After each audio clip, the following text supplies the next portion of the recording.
From New Delhi, you're watching DD India News Hour, India's voice to the world. I'm Preeti Kaur.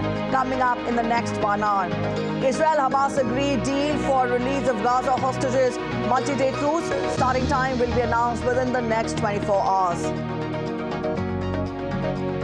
South Korea to suspend part of military pact after North claims spy satellite launch. India all set to host the virtual G20 Summit on Wednesday. All G20 leaders, including the African Union chair, invited. Climate change and green energy in top focus. Rescue teams start horizontal drilling from entrance of Uttarakhand tunnel as rescue operations enter day 11. Indian Air Force flies specialist equipment. Sam Altman and OpenAI board open talks to negotiate his possible return. Microsoft discusses governance changes.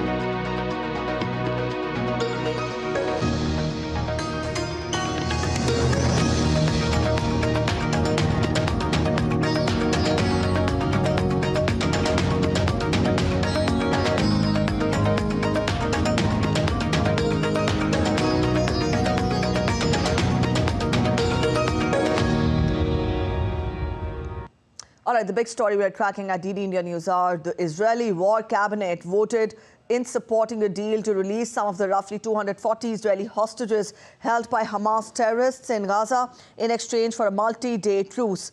The starting time of this will be announced within the next 24 hours. As per the deal, 50 hostages, women and children, will be released over 4 days, during which there will be pause in fighting. It said that for every additional 10 hostages released, the pause will be extended by another day. The Israeli government also approved freeing of a greater number of Palestinian prisoners in Israel. It says the truce deal will allow hundreds of trucks of humanitarian, medical and fuel aid to enter all parts of Gaza. Also, air traffic to stop daily for 6 hours in north of Gaza during 4-day ceasefire. Earlier, Qatar proposed a hostage deal following weeks of continuous negotiations on Tuesday. Israeli Prime Minister Benjamin Netanyahu came down heavily on the rumors circulating regarding the end of war after the emergence of hostage release deal with Hamas. He said that the government of Israel is obligated to return home all the hostages. He further said that Israel will continue the war for complete elimination of Hamas and also ensure that there will be no new threat to the state of Israel from Gaza. יש בחוץ דיבורי הבל. Outside, there is a lot of nonsense talk. After we cease for the release of the hostages, we will stop the war. So I would like to clarify, we are at war and we will continue to fight until we reach all our goals. In war, there are stages, and also in the returning of hostages, there are stages. But we will not let go until we reach the absolute victory and until we bring them all back. Furthermore, Israeli military also claimed that it has pushed further into the tunnel under Al-Shifa hospital complex. The IDF also released images of what it says is a blast door that was breached. Video released on Sunday by the forces from a camera sent down the tunnel shaft and along a passageway had ended at the closed door. The army said it had not immediately gone through the door over concerns it would be a setup with traps.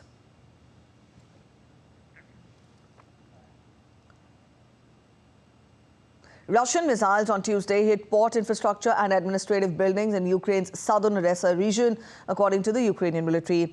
Russia used X-31 missiles, the southern military command added.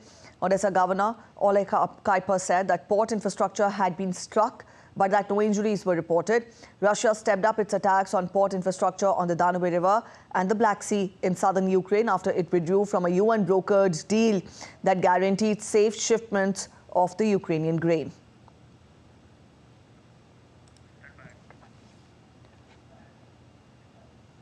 The United Nations World Food Programme warned on Tuesday that Ukraine may fail to meet domestic and export wheat demand in the future if Black Sea export routes remain blocked and attacks on food infrastructure continue. WFP's Ukraine director Matthew Hollingworth said a forthcoming report by the UN Human Rights Office would show that since mid-July, there have been 31 documented attacks on Ukraine's grain production and export facilities. Russia's UN ambassador, Vasily Nebenzia, told the Security Council on Tuesday that Moscow targets military infrastructure, not civilian infrastructure. The United Nations has blamed Russia's February 2022 invasion of Ukraine for worsening the global food crisis. Footage filmed in Russia shows several groups of people walking towards Russian-Finnish border. The video shows people also using bicycles to cross the border.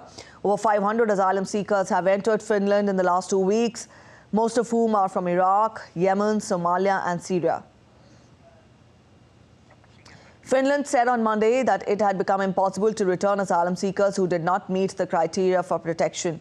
On Saturday, Finland ordered the closure of 4 border crossings with Russia as the government sought to stem an influx of the asylum seekers.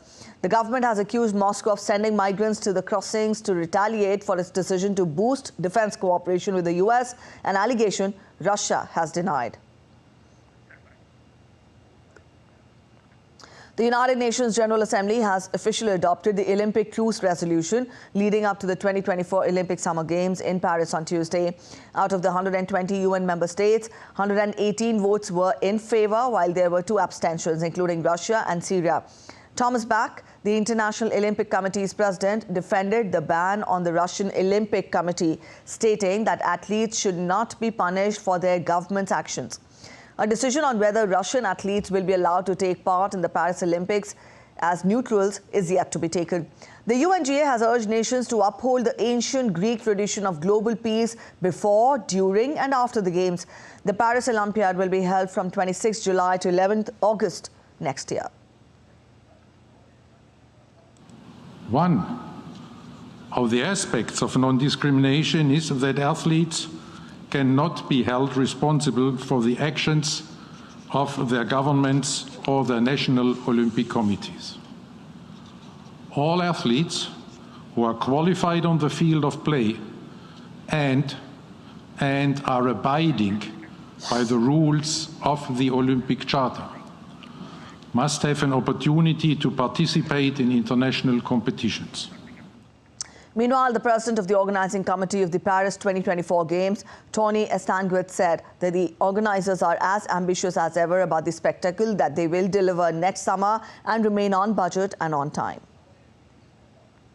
So far, we are still with the same level of ambition, despite the different I would say incident, or I don't know what happened in the world over the past years with COVID and with wars and inflation and so on in France and internationally. For us, our mission is to maintain the level of ambition, to make sure that Paris, France, will be at the top level in terms of what we have the best to offer to showcase for Paris 2024. On budget, on schedule, so it's still the case. It's definitely our mission to respect the timeline. Let's turn focus to the Korean Peninsula. Now, South Korea has suspended part of a 2018 military agreement with North Korea after Pyongyang defied warnings from US and its allies and launched a spy satellite. South Korea will resume surveillance flights near its border with North Korea once the suspension comes into effect today at 1 p.m. GMT. The pact aimed at de-escalating tensions in the Korean Peninsula through establishment of buffer and no-fly zones. North Korea said it placed a spy satellite in orbit on Tuesday and vowed to launch more in the near future. Meanwhile, US military was still assessing whether the launch was successful. The North Korean satellite launch comes after the country's leader Kim Jong-un visited Russia, where President Putin promised to help Pyongyang build satellites. Until mutual trust is restored between North and South Korea, we plan to pursue the partial suspension of the effectiveness of the 9.19 military agreement. This is a necessary measure and the minimum defense action required for our national security. Furthermore, it is a justifiable measure in accordance with our laws. The North Korean regime is entirely responsible for the whole of this situation. And if North Korea makes any additional provocation, our military will immediately and vigorously punish North Korea based on the firm South Korea-US joint defense posture. North Korea's satellite launch has been met with condemnation from neighboring nations, international organizations and the US. Alerts were sounded across Japan as North Korea prepared for the launch.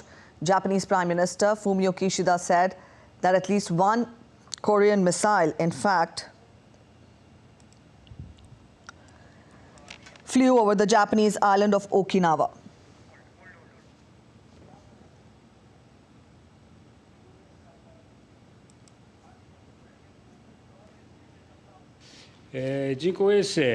Even if the purpose is to launch a satellite using ballistic missile technology is a clear violation of the relevant United Nations Security Council resolutions. It is also a very serious matter that greatly concerns the safety of our people.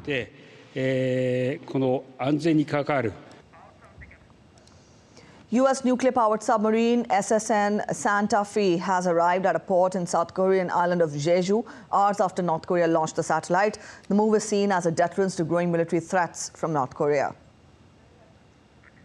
All right, our correspondent Andrew Wood is joining us with more from Hong Kong. Andrew, good morning. South Korea has suspended a part of the 2018 military agreement with North Korea as a fallout of the spy satellite that was launched by North Korea. Apart from this, how far will this development have a bearing on the already tense situation in the Korean Peninsula?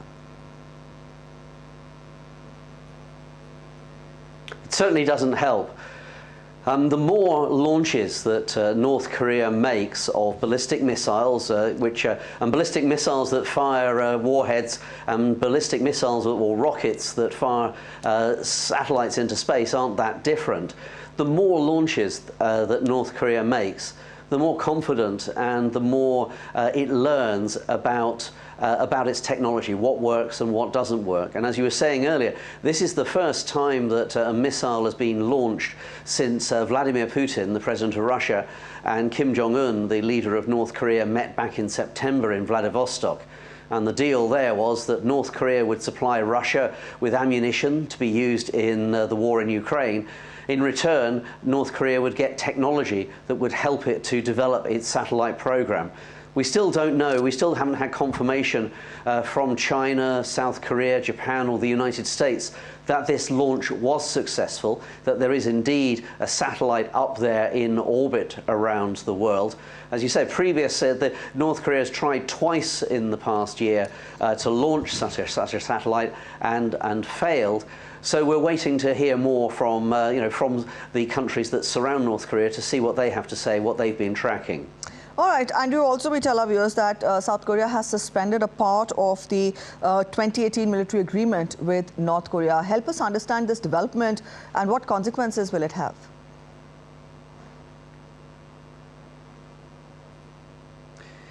Well, the military agreement was a step forward. It was a long way from trying to reform or relations between North Korea and South Korea. The key thing is partly it was about communication, that a hotline was set up between Pyongyang and Seoul, and it's not clear whether that's going to be disconnected or not. The other measures were just basically to try to stop misunderstandings or accidents when military exercises are going on, especially military exercises that use live fire, firing real ammunition rather than dummies.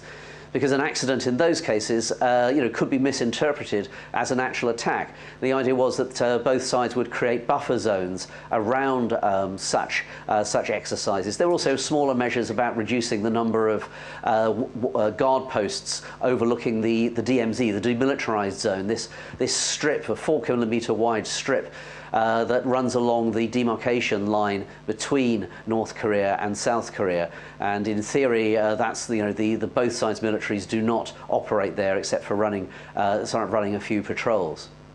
All right, Andrew, we leave it here. Thank you for joining in with those details. Up next, we're heading for a short break, but still to come on this edition of DD India News Hour, voters in Netherlands to elect a new Prime Minister today. Stay with us to know the latest from the North European nation. Over 3 million hectares of the Bolivian Amazon are in danger due to wildfires. A conservation group in New South Wales has come up with a unique way to preserve the koala's unique habitat. Stay with us to know more.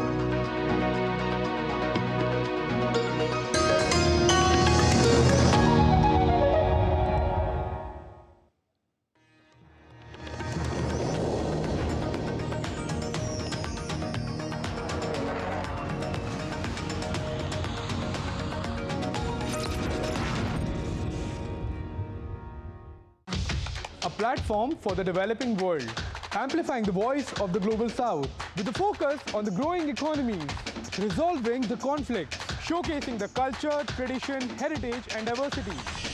Watch Voice of the Global South at these times on DD India.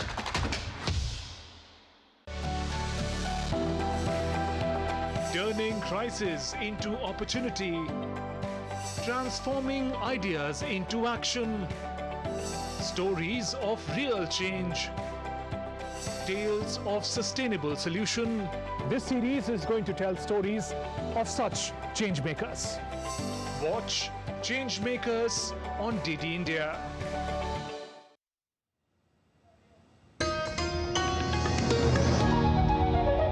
Welcome back after the break. You're watching DD India News Hour and I'm Preeti. Let's get you more international updates. The United States has carried out 2 series of strikes against Iran-backed militias in Iraq. Notably, this is the first publicly reported US response in Iraq to recent attacks against American troops in the region. The air raids come a day after US forces were attacked at an airbase near Baghdad. Earlier this month, US carried out a series of strikes in Syria targeting Iran's Revolutionary Guards facilities. Tensions have been mounting between US and Iran over Washington's support to Israel in its war against Hamas.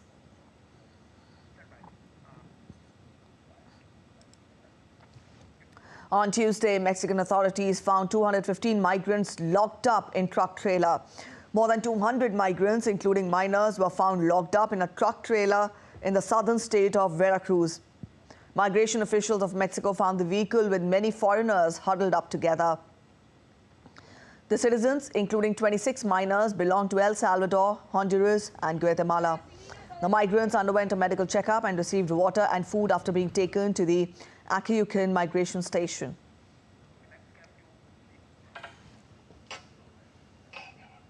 Voters in the Netherlands go to polls today in an election that will bring the country its first new prime minister in more than a decade and determine how conservative the new cabinet may be. DD India's correspondent Ross Cullen gets us more.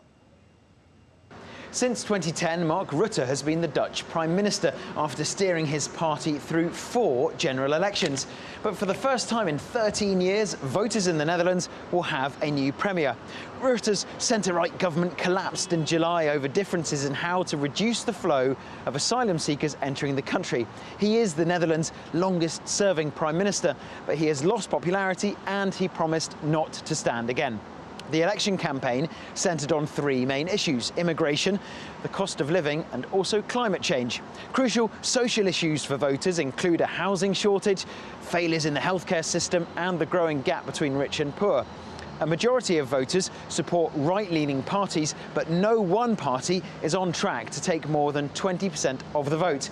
That means that, as is usual after a Dutch election, difficult coalition talks and compromises lie ahead for the political parties. In Paris, Ross Cullen reporting for DD India. China's National Meteorological Center has issued a yellow alert for a cold wave, predicting low temperatures and gales in some parts of the country. Temperatures are expected to drop by 6 to 10 degrees Celsius in the middle and lower reaches of the Yangtze River and the northern areas. Some Inner Mongolia Autonomous Region and northeast China could see temperatures drop over 16 degrees Celsius.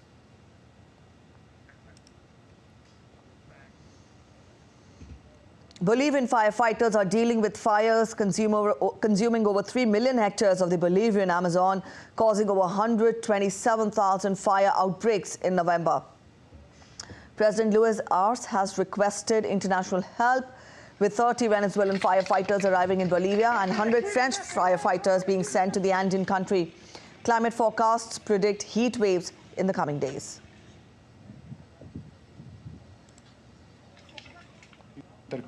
There are communities that do this type of forest burning. There is a complexity to all of this. and it is being analyzed in depth in order to apply effective regulations so that we can drastically reduce fires. A magnitude 6.2 earthquake struck Halmahera, Indonesia, at a depth of 72.5 miles. Indonesia is located in the Pacific Ring of Fire, a region with high seismic activity atop multiple tectonic plates. The German Research Center for Geosciences reported no damage.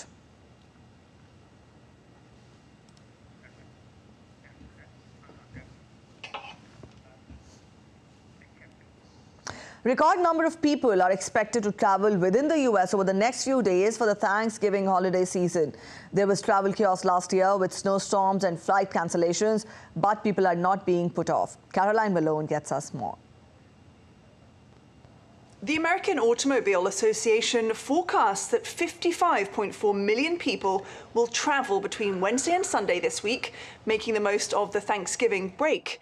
The busiest days overall are likely to be Tuesday and Wednesday, and then Sunday as people return. The Transportation Security Administration think the end of the weekend will see around 2.9 million passengers travel, which breaks a record set on June 30th.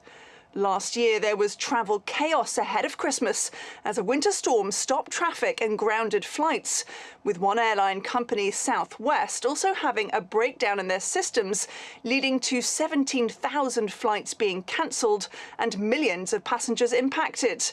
This year, over Thanksgiving, there is a storm system expected to move from south to northeast over the country, bringing thunderstorms, sleet and snow. But the government is better prepared, says US Transportation Secretary Buttigieg this year, by hiring more air traffic controllers, opening new routes and getting grants for snowplows and other weather equipment. Caroline Malone in Washington for DD India.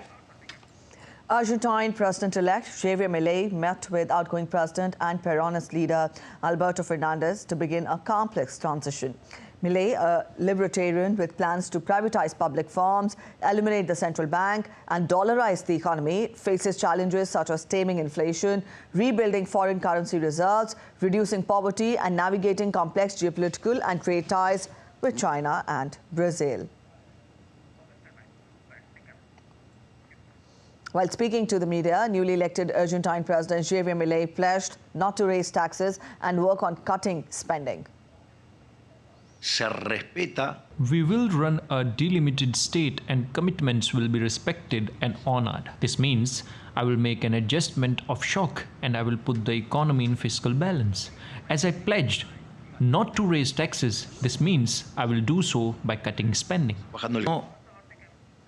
The European Parliament called on Tuesday for a global deal at the UN COP28 Climate Summit to phase out fossil fuels, aiming to add pressure on countries to tackle CO2-emitting oil and gas. The push by European Union lawmakers comes before nearly 200 countries meet to discuss stronger climate change action at the COP28 conference in Dubai from November 30th to December 12th. The EU Parliament, in a resolution, said that a meeting should agree to a tangible phase-out of fossil fuels as soon as possible to keep 1.5 degrees Celsius within reach, including by halting all new investments in fossil fuel extraction. Countries agreed under the 2015 Paris Agreement to take action to stop the planet becoming more than 1.5 degrees Celsius hotter than in the pre-industrial times, a limit that, if breached, would unleash far more disastrous extreme weather. Following the recent fights between the rebel groups and the military junta in the bordering areas of Myanmar, India has issued an updated travel advisory for the Indian nationals.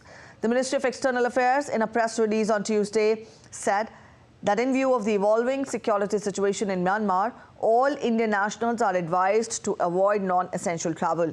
Those already living in Myanmar are advised to take precaution and avoid travel to the regions affected by violence. Interstate travel by road should also be avoided. Indian nationals living in Myanmar are requested to register with the Embassy of India, Yangon, by filling up the form. Registration with the embassy will facilitate any measures that need to be taken in a situation of emergency or if such a need arises.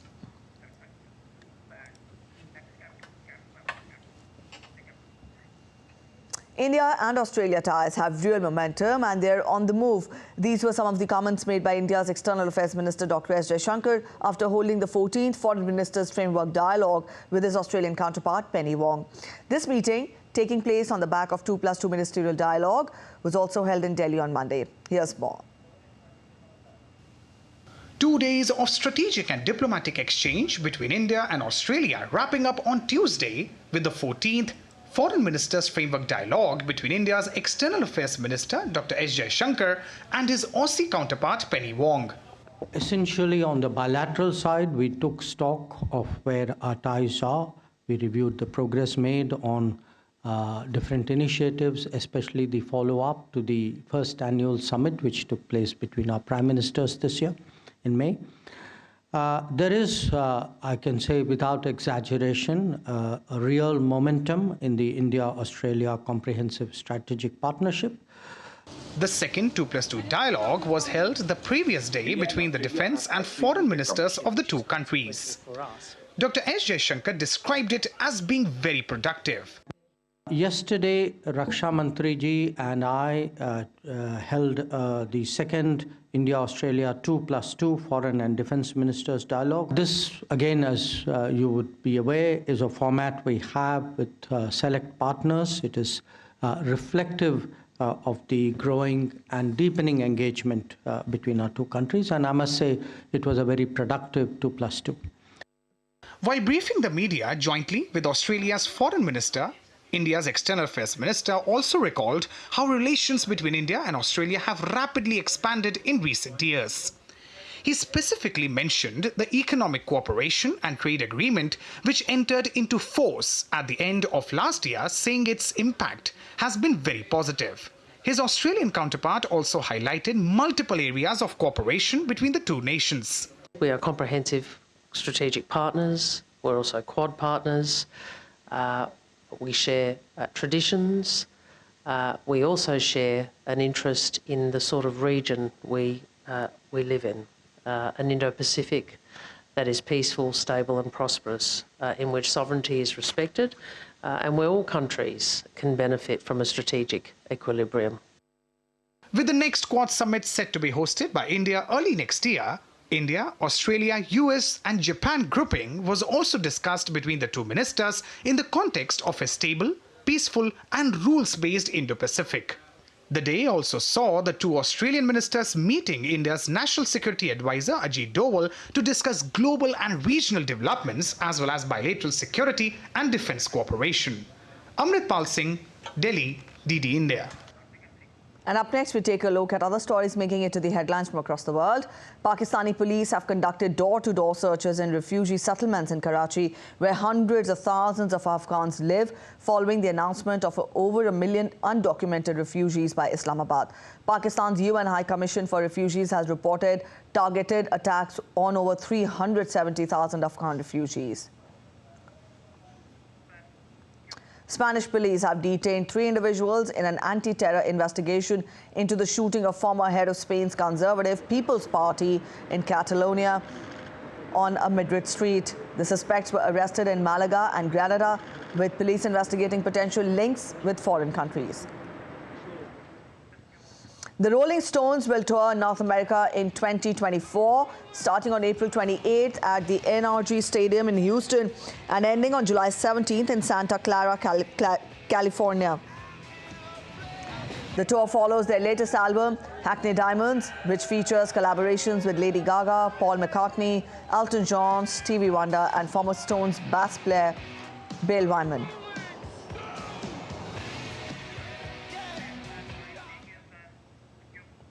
Bangla Koalas, a conservation group in New South Wales, has planted over 336,000 trees on 119 properties to protect koalas and other species from human threats. The group aims to plant 500,000 trees by 2025, as the koala is predicted to be extinct in New South Wales by 2050.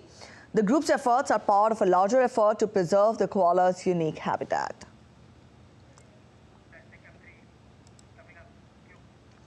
A quick break ahead, but on the other side of the break, awareness about health and nutritional benefits of millets is being conducted for the visitors at India International Trade Fair. It is the second and final day of Global Fisheries Conference India 2023 today. We'll get you more after the break.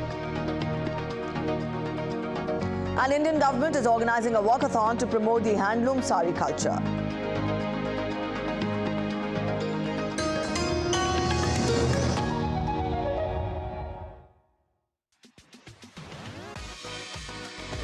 India that invents. India that innovates. India that excites. India that invites. Land of possibility.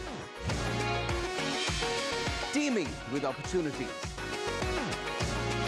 Watch India Ideas each Thursday, 8 p.m. only on DD India.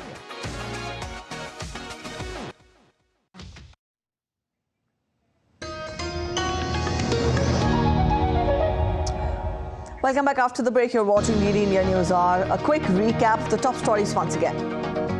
Israel-Hamas agree to the deal for release of Gaza hostages. Multi-day truce. Starting time will be announced within the next 24 hours.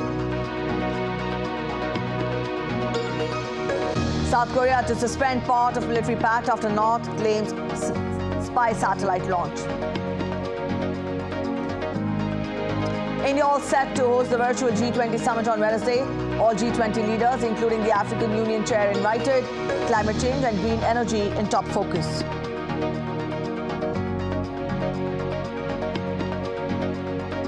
Rescue teams start horizontal drilling from entrance of Uttarakhand tunnel as rescue operations enter day 11. Indian Air Force fly specialist equipment. Sam Altman and OpenAI board open talks to negotiate his possible return. Microsoft discusses governance changes.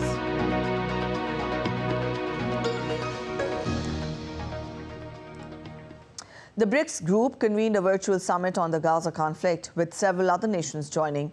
Their joint statement called for the release of captive civilians and a humanitarian truce, but the statement obscured differences among the positions of the BRICS members. Here are 5 key takeaways from the world leaders meeting. Let's take a look at the 5 big takeaways. BRICS countries discussed Gaza conflict. The countries did not agree on joint declaration. India called for restraint and pressed on resolving Gaza conflict with dialogue and diplomacy. Russia called for a political solution to Israeli-Palestine conflict. It says that BRICS could take part in China. In fact, Russia said that BRICS could take part in it. Also, China says that BRICS' voice for justice and peace on Palestinian-Israeli issue is very timely and important. Saudi Arabia has demanded the start of a serious and comprehensive peace process.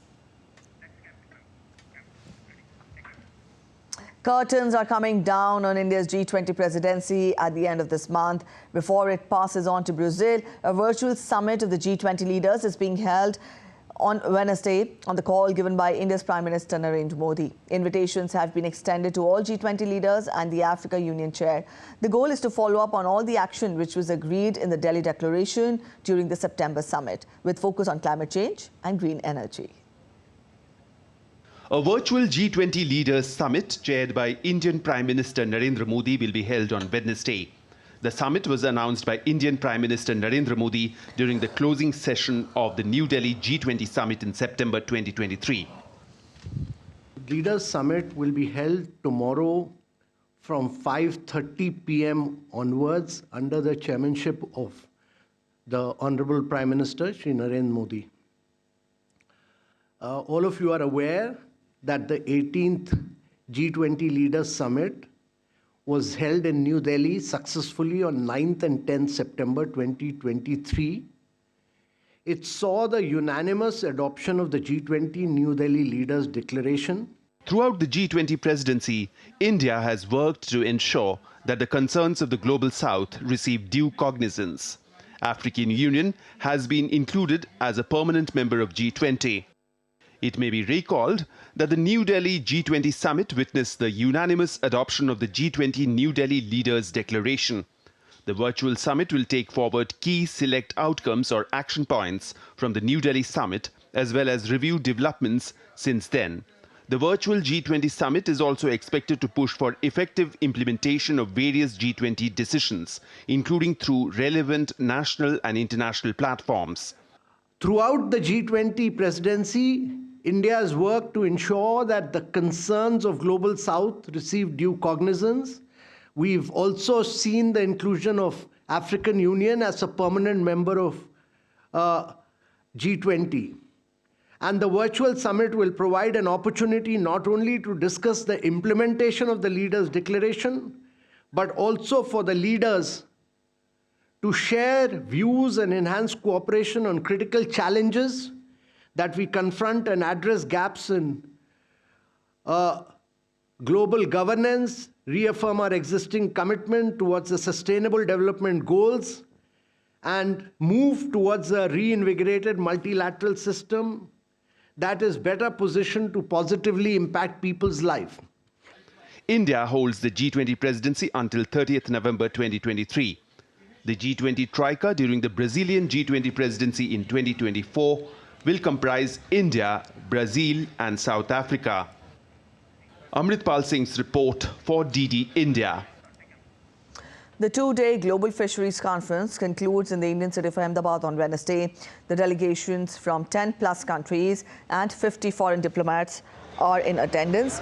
The event is aimed to promote discussions, market insights and networking, with over 5,000 visitors participating.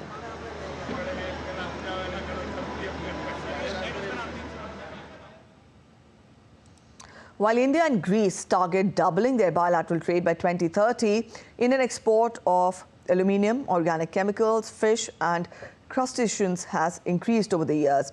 DD India's Jessica Taneja caught up with the Greek ambassador to India. Here's what he had to say. Of course, there have been talks and initiatives to make Greece become India's gateway to Europe, the finest port. How are we going about that? What I like to underline to my Indian interlocutors about that is that it is already in two ways the gateway to Europe for India, Greece. The one way is the geographical one, that it will becoming it will go strengthening from time to time as the volume of the trade with Europe increases, and this will be going through mainly through Greece, because to go from India to Greece, I mean, for a product is the fastest and the cheapest way, and in this way we are the gateway for India. We hope also to have Indian investments in Greece, is the second part of the thing. But the other, let's say, the other aspect, on the other hand, Greece is the gateway for India to Europe because of its merchant fleet. The second edition of India-Nordic-Baltic Business Conclave begins in a short while from now here in New Delhi. The two-day conclave would cover various tracks, including sustainability, global supply chain resilience, future of business and futuristic technologies, which are seen as major areas of future economic collaboration. The first edition was held virtually in November 2020, which received a large response from both government and business leaders from all the Nordic-Baltic countries. The Nordic-Baltic countries are an innovation and technological powerhouse, while India, with its increasingly strong focus on technology, offers immense opportunities for partnerships. There is significant scope for future growth between the two geographies.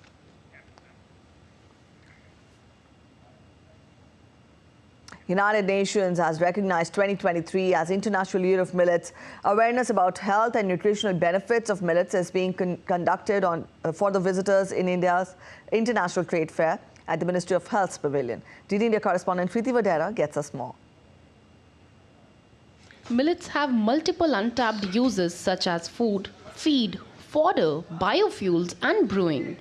Therefore, millets are smart food as they are good for consumers, good for the farmer and good for the planet. We are, displaying different type of millets. As you can see, they are, millets have numerous health benefits. They are high in calcium, protein and fiber content. So as you can just see, the different type of millets are being displayed here for, making the visitors aware.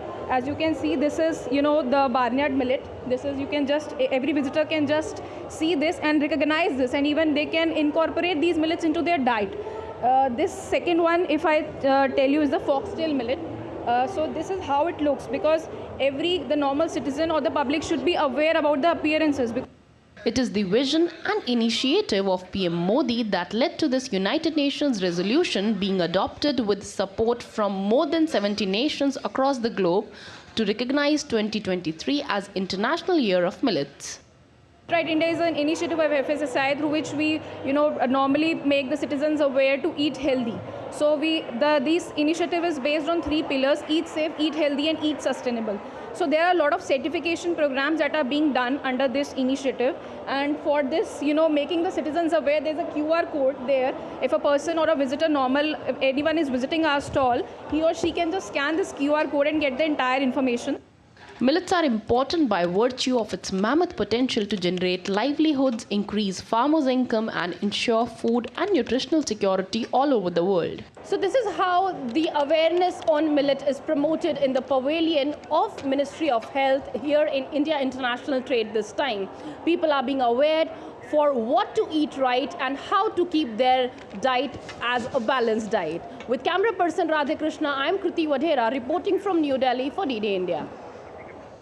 Cinema is not just entertainment, but it is an art that has the power to transform our lives. With focus on this, the 54th International Film Festival of India is underway in India's coastal state of Goa. We at DD India continue to bring you all the glitz and glamour from there. Our DD India correspondent Shama Mishra spoke to European Film Market Director Dennis Rue, who also is a festival jury member, on how Indian cinema can change India's international image. Let's listen in. We have Dennis Rue with us. He's the director of the European Film Market. Hi, Dennis. Welcome to India. We heard that it's your first time in India, and you were there for the inauguration of the 75 Creative Minds of Tomorrow. So you're on the jury. What are you looking forward to among this pool of the young talent? We are looking very much forward as a jury to see the films and, to see the creativity which came to their minds and on the screen. And I think it's a very good program which takes place here for the third time in Goa, and makes filmmaking and the film industry much more accessible for a diverse group of young talents. What do you think the kind of storytelling, the kind of picture that will be presented? Because not everything is bigger and fancier in the remote areas or the rural areas. Yeah, but it's much more real, what you can show from those areas. And I think it could also change the image internationally, which is shown from India, because many films really take place in the big cities. You mentioned that you are also looking forward to working together, to co-collaborate with India, Germany. How's that going on that front? What are you thinking about? Yeah, there are already some, or there have been some German-Indian or Indian-German co-productions in the past. The Lunchbox, for example, was very successful. And there is this co-production agreement between India and Germany. This is already in place. I think 16 countries with co-production agreements with India. So, yeah, there's a lot of opportunity in it. And up next, we take a look at other stories making it to the headlines from India. The Indian political parties are in full swing to hold election rallies and roadshows ahead of the state assembly elections. Senior BJP leader and Indian Prime Minister Narendra Modi and opposition leader Rahul Gandhi addressed various public meetings in various districts of Rajasthan. In Telangana as well, election campaigning is thriving for the upcoming assembly elections to be held on 30th of this month. The fourth tranche of earthquake relief support for essential medical supplies reached Nepal on Monday and was handed over to the government of Nepal. India has so far provided over 34 tons of emergency relief materials for the affected families in Nepal. India's humanitarian response to the Jajarkot earthquake affirms its commitment to support Nepal under India's Neighbourhood First policy. The 3-day-long 11th edition of the International Tourism Mart was inaugurated on Tuesday in India's Meghalaya. Chief Minister Conrad Sangma and Union Minister of State for Tourism Shripad Yeso Naik inaugurated the 11th edition of the International Tourism Mart on Tuesday here. The 3-day event is being held till November 23rd at the Larithi International Centre for Performing Arts and Culture. Indian Ministry of Textiles launched an e-registration portal for Sari Walkathon in New Delhi on Tuesday. The portal aims to promote the handloom sari culture of India. Nearly 10,000 women are expected to join the celebration from various states of India to showcase their ways of draping saris and presenting India as a country having unity in diversity. Indian Vice President Jagdeep Dhankar interacted with school students of Jabalpur in the Parliament House on Tuesday. The Vice President encouraged the students to work hard, engage in thinking outside the box and strive to bring pride to their country and families. A short break ahead, but on the other side of the break, UK's Finance Minister expected to announce tax cuts later today.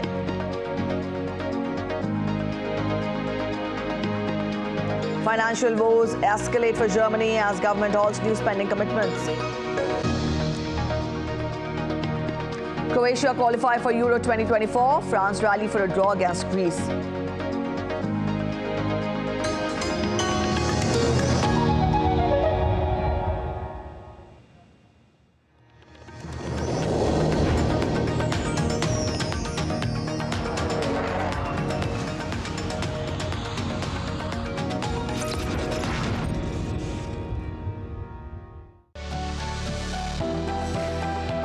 Turning crisis into opportunity, transforming ideas into action, stories of real change, tales of sustainable solution. This series is going to tell stories of such change makers. Watch Change Makers on DD India.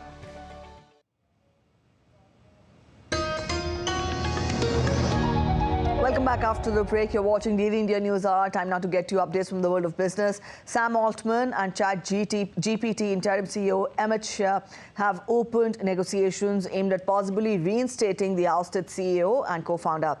Microsoft is discussing a list of governance changes it plans to request from OpenAI's board. Discussions are also happening in order to improve the board itself. Microsoft is the artificial intelligence startup's biggest investor. Also, Microsoft, which offered to hire Altman, has said that it is amenable to him returning to the ChatGPT maker as long as certain criteria are met. The changes Microsoft is pushing for include OpenAI to increase the size of the board and boost the experience level required for members. Microsoft's deal with the artificial intelligence firm already required the startup's board to seek Microsoft approval for a merger, something which did not occur this past weekend when the OpenAI board sought to merge with rival artificial intelligence startup Anthropic. The 5-day hot streak has come to an end at Wall Street following the release of minutes from the Federal Reserve's last policy meeting. With inflation remaining stubbornly high, the Fed provided no guidance on when it will start lowering the interest rates. William Denslow reports from New York on this. An overarching view on Wall Street is that the Federal Reserve has finished its policy of interest rate hikes. But inflation remains above the Fed's 2% target, and the central bank appears in no rush to start lowering those rates again anytime soon.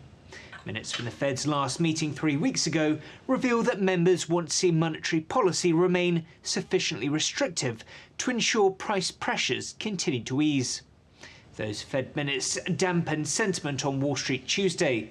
The Dow S&P fell 0.2% and the Nasdaq closed the day down 0.6%. And in retail news, Abercrombie & Fitch closed the day up over 2% on a strong earnings report. And electronics vendor Best Buy fell over 0.5% following weaker than expected quarterly numbers. William Denslow in New York reporting for DD India. U.S. officials reached a $4.3 billion settlement with Binance, the world's largest crypto exchange. Binance's CEO, Changpeng Zhao, resigned and pleaded guilty to violating U.S. anti-money laundering laws. The settlement includes charges for failing to report over 100,000 suspicious transactions involving organizations like Hamas, Al-Qaeda and ISIS. The Justice Department struck the deal with Commodity Futures Trading Commission and Treasury Department, seeking an 18-month prison sentence for Zhao, requiring Zhao to personally pay $50 million. The settlement is one of the largest corporate penalties in the U.S. history, marking another setback for the crypto industry following the recent fraud conviction of FTX founder Sam Bankman-Fried.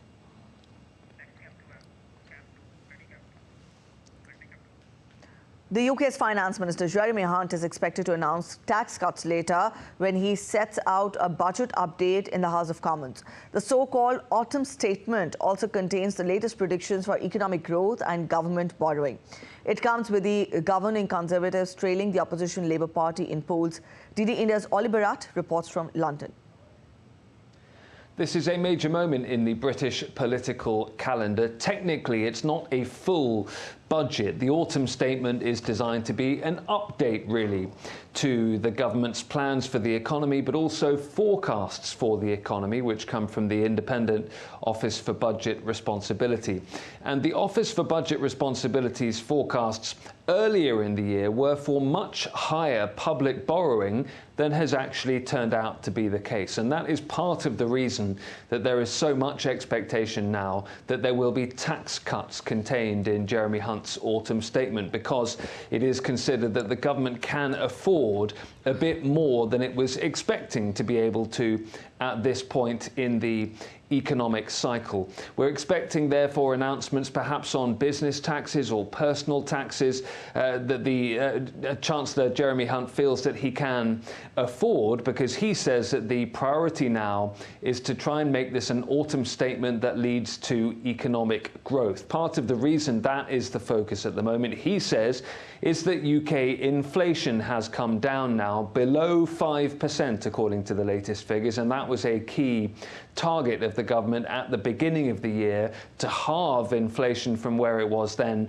at around 10%, with all the difficulties that was providing when it comes to cost of living for households and businesses up and down the country. That said, inflation remains much higher still than the Bank of England's target of 2%, so there isn't a huge amount of wiggle room for the Chancellor. Oli Bharat in London, reporting for DD India. The German government has halted new spending commitments amid a deepening budget crisis following a court ruling stopping the transfer of £60 billion for green initiative. Also, tensions rise in the struggling coalition, but 58% expected to continue. The finance ministry has frozen most of the federal budget, and concerns about financial fallout. An opposition legal challenge further jeopardizes the funds. The government is pressed to suspend the debt brake, while public opinion remains divided on its next steps.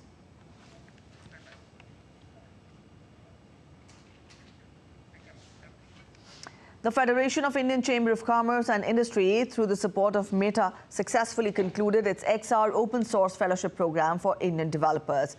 Present at the FICCI XR Open Source Fellowship Summit, Professor Ajay Kumar Sood, Principal Scientific Advisor to the Government of India, highlighted the power of artificial intelligence and the need for safeguarding against its potential misdirection. Take a look as DD India correspondent Siddharth Bhardwaj caught up with him in an exclusive chat. Well, I'm in conversation with Dr. Ajay Sood, Principal Scientific Advisor, Government of India. Sir, you've talked about open science and open source. Could you just tell us in layman language what is it actually and how will it contribute in the future technology? See, you need to have access to science by everyone. It cannot be in the realm of very few people who have access. So this open science movement, which is happening all over the world, and India is a big partner in this, really takes the science, technology and innovation to the society, to the masses. So we need to put a lot of programs in place so that it encourages sharing of knowledge, sharing of data, sharing of resources.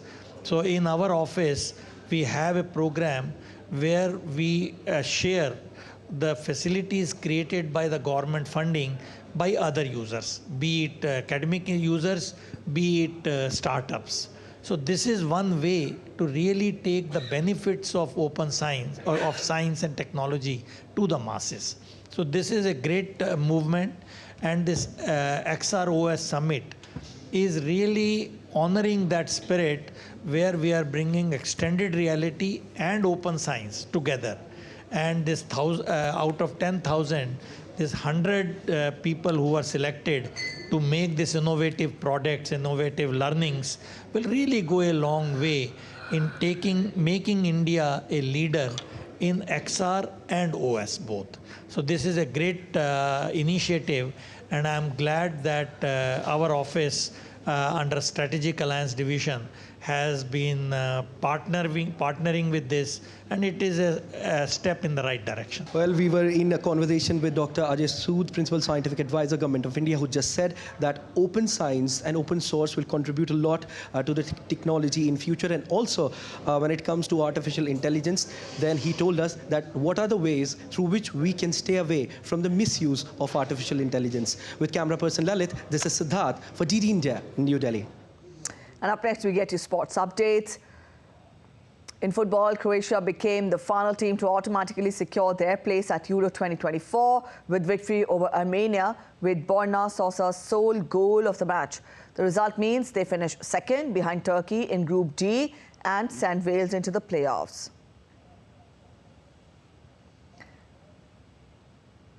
In Group B, match between France and Greece ended in a draw. France has won 7 out of 8 group stage matches and has already qualified for Euro, being at the top of the group. Greece has now advanced to the playoffs. That's it in this edition of DD India News Hour. But let us know your thoughts on the news of the day. You can connect with us on Facebook, X and also Instagram. We'll be back with more news as it breaks here on DD India. I'm Preeti Kaur signing off, and from all of us here in Delhi, thanks for watching DD India Live.